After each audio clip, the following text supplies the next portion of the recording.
Welcome to the Black Man Lab AfterFlow. We got the brothers here. How y'all doing, brothers? Doing good, doing I good. can't complain, man. Y'all good? Can't complain. All right, man. We just finished a panel discussing how black men better love themselves. So these brothers, we had two brothers who are new to the panel, and then we had a actual panelist. So we just want to hear from y'all, man. Why don't y'all introduce yourself? I'm gonna start with you, young fella. My name is Brighton Jackson. All right, Brian. Where you go to school, man? Landmark Christian School. And what year are you? I'm a junior. You're a junior. Yes, sir.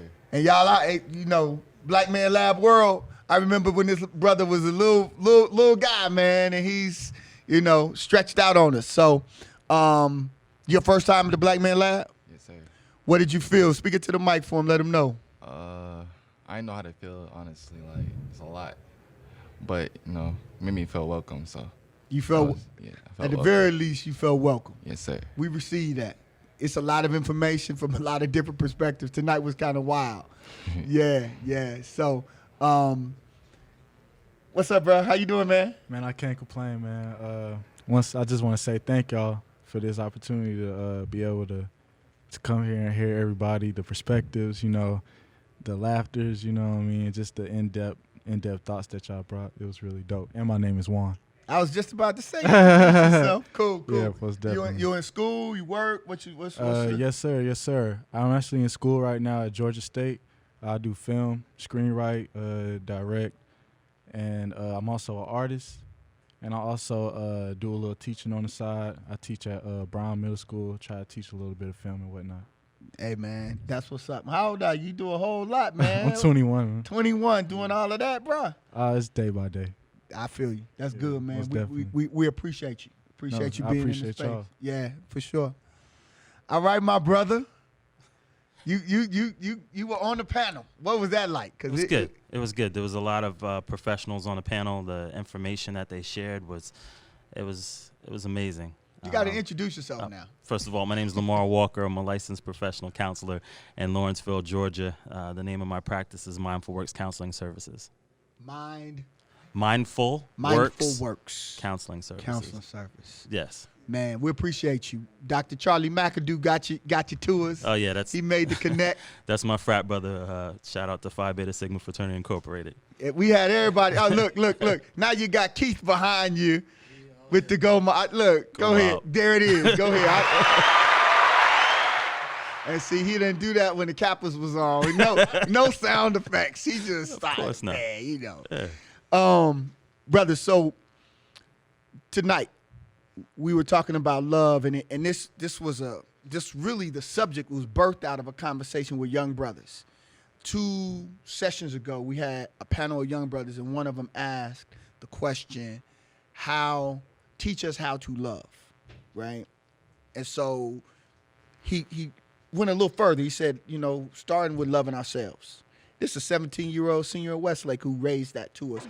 And so that's what really caused us to put this particular panel together. So, I just would like to hear if you got something out of it, something that you would take away, and anything that you thought was helpful, profound, or just something that you want to, continue to digest. What was that? So I'll start with you. All right, most definitely. And I really say just seeing the act of love, you know what I mean? Because I know love is everything, but to see, I do all this research and I learn about love, but to see it actually in action, you know what I mean? And just to see that that others could deal with the same thing, and just I hear it from one source, but it's always good just to go out and just hear and have it affirmed about how powerful love is. It was just the whole act. It really was more of action than what was said. Yeah. I thought the brother who raised the fact that he couldn't remember the last time he heard somebody say they loved him, man.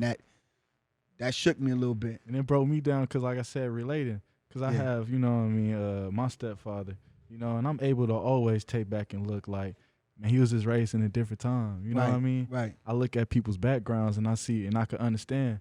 But at the same time, just to see how it could affect somebody else, it makes you also, I guess you might call it ego, but I ain't going to say that.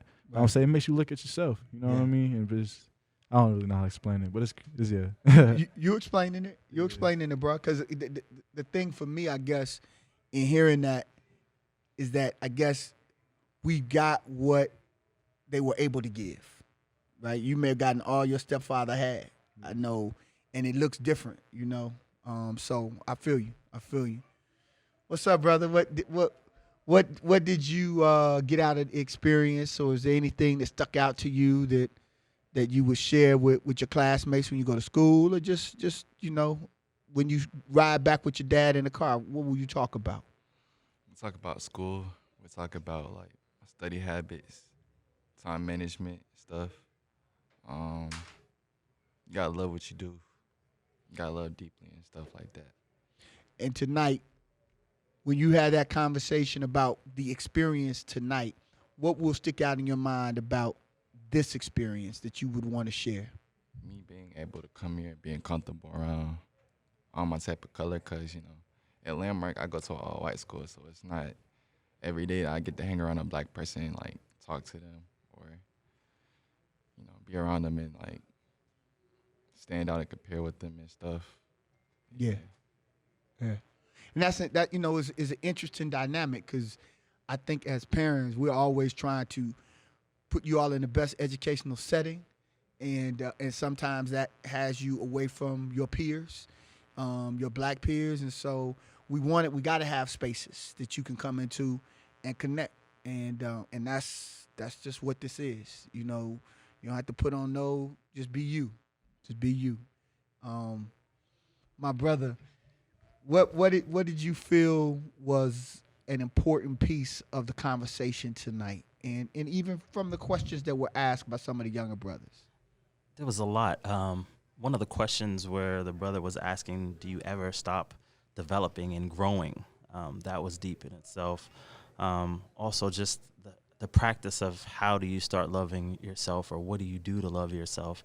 And myself and a lot of the other people on the panel kind of mentioning what self-care looks like, and making sure that you get to understand yourself, know who you are, know where you come from.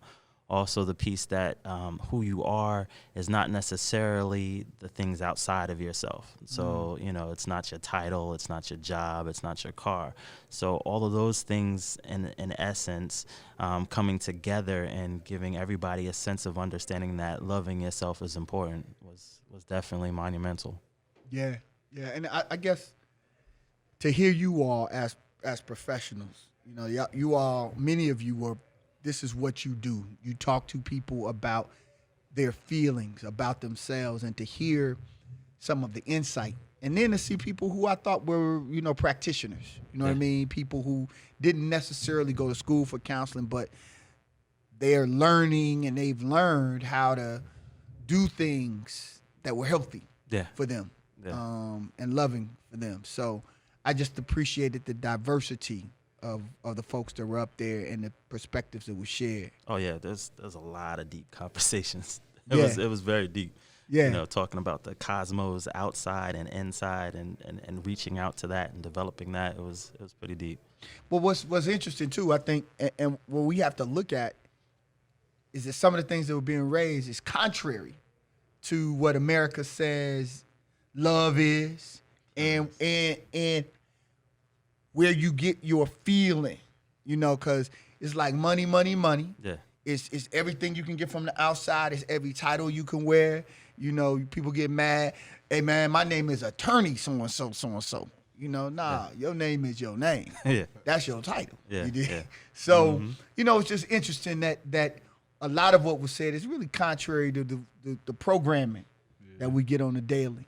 But I want to turn, man, we always talk about habits, rituals, and disciplines, because we know that this one moment doesn't get it. Like, there isn't one thing that you do and then you love yourself. What are the habits or rituals or disciplines? What do you do on a daily basis that allow you to progress, to be on the path that you're on, or to do the things that you do? I'll start with you. Most definitely. I'll really say that every day is a constant discipline. You know, just urging for that discipline.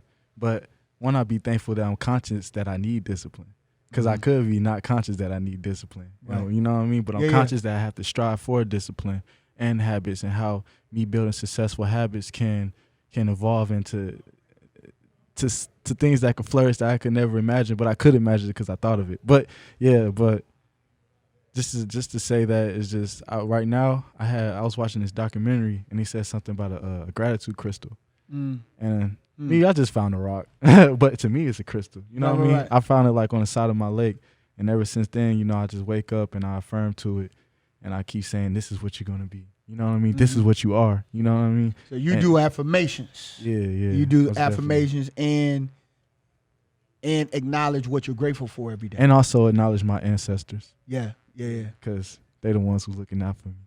Facts. That's the work. That's the work. What do you do on a daily basis? I do affirmations in the morning too. I might look in the mirror and be like, "You handsome." Okay. It sounds like, you know, I focus on a daily. I think that every day is a grind.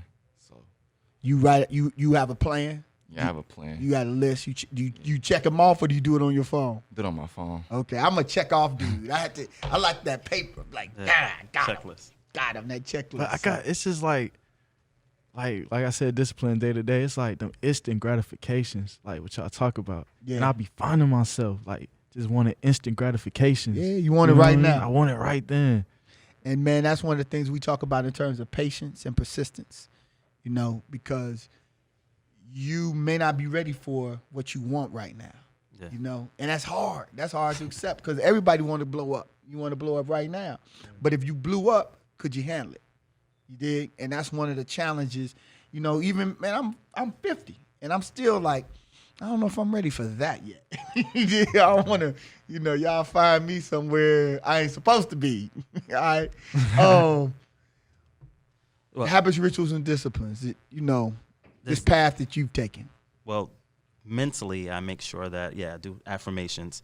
I have a list of different affirmations that I actually stick on a mirror in my bathroom that I have there. I also write down my goals and make sure that I keeping track of my goals in all areas of my life. Like I know what I'm like family, just making sure that I'm communicating with my kids. As far as work, what's the next steps in development or change in work? As far as physical goals, just keeping track of those and seeing different areas that I want to kind of develop that. Also making sure that I wake up. As soon as I wake up, I do my prayers, you know, and meditation and keep that balanced as well. So also, I know when I'm off track because I might not be doing certain things. So if I'm not working out, I'm not in the gym, then something's not right. You working out every day? About 3 to 4 times a week. You work out? I do weight training. You working out? It's a process. Hey, this is the no cap zone. So you got. I'm gonna keep it 100. What Tyler told me about. He been telling me about Black Man Lab, and I hooped with Tyler the other day. And I came out, and I felt, man, post-game crazy, jump shot crazy. But then my legs started kicking. That's right. And I'm like, I don't want to sound like, no, you know, I'm a young man. Hey, I say, I'm a young man, and I'm feeling like my knees like, dang, So I got to get back into it. I got to get back into it. Brothers, we appreciate y'all, man. Thank you all for coming to the Black Man Lab and the Black Man Lab AfterFlow. We look forward to seeing you all come again and again and just share it with your folk. And you know what we say, if it's something good happening in there, make sure you bring somebody with you next time. All right? Appreciate y'all, brothers.